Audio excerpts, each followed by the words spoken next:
Hi. Um,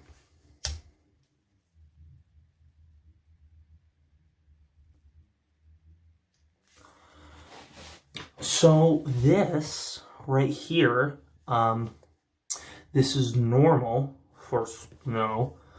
If you didn't know because you live in Texas, so you probably don't know. This isn't burning. You see, gases emit, stuff. Because it's not just fire. Fire isn't just a solid thing. There's off-gassing emissions for everything, especially stuff like them lighters, where it has butane. Um, so this isn't snow burning. This is the outgassing. This is the exhaust, if you will, of lighters. Or any fire, for that fact. And another thing, it is melting. It's wet. It's ice. It's not even ice, it's snow. It's crystalline. So you can see. Okay, action. I live in Ohio. Just, by the way, I know I said it in the last one, but just wanted to emphasize. Snow again. Just got off the ground. Propane tank. Yes, this is take 2 because I caught my glove on fire last time. Thick glove.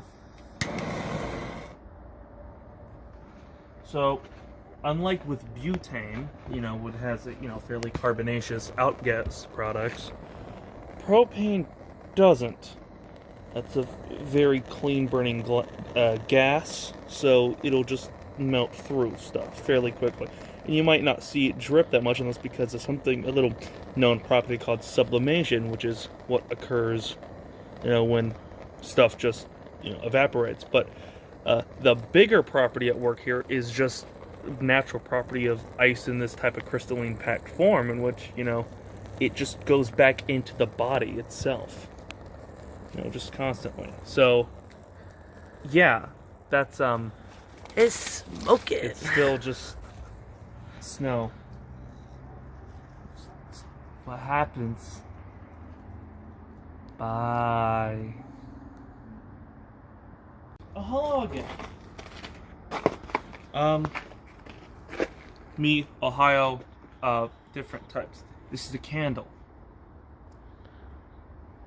See, you'll have to show inside. It's a candle.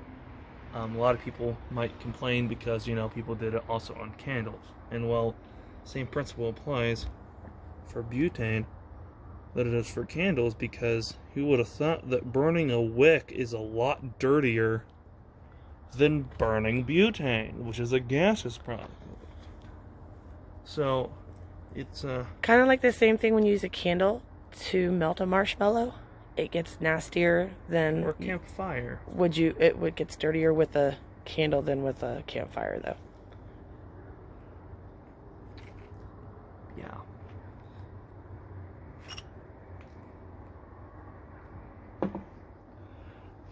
We dropped this in here.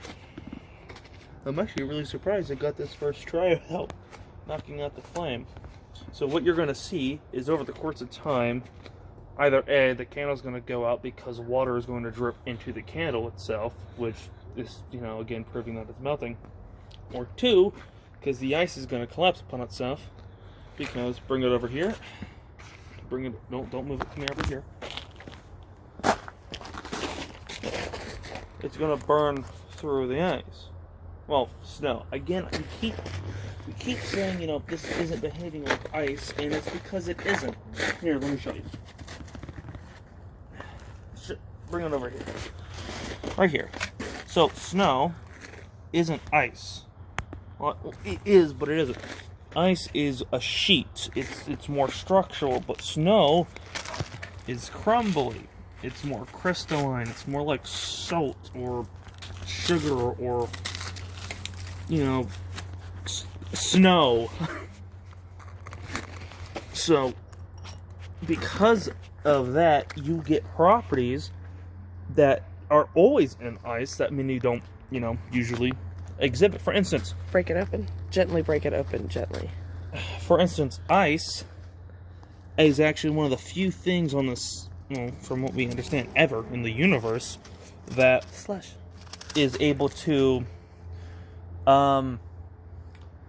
ice's surface area, ice is less dense than water, which is not normal for just about any other material, because ice is the solid version. Usually when things turn into solids, they become denser, like metals or anything else. There's a few exceptions to that rule. I can't think of them off the top of my head because I'm not a chemistry teacher. I'm just a 19-year-old dude that thinks he is. Ah, it didn't go out. That's actually kind of cool. Let's try that again. There we go. So when it's crystallized and it starts melting, you actually see everything kind of cave in upon itself. And then reform to be slightly smaller. And then it keeps happening until it's melted. That's how ice does. That's why whenever you run it underwater, it looks like it's collapsing in upon itself. Because it is.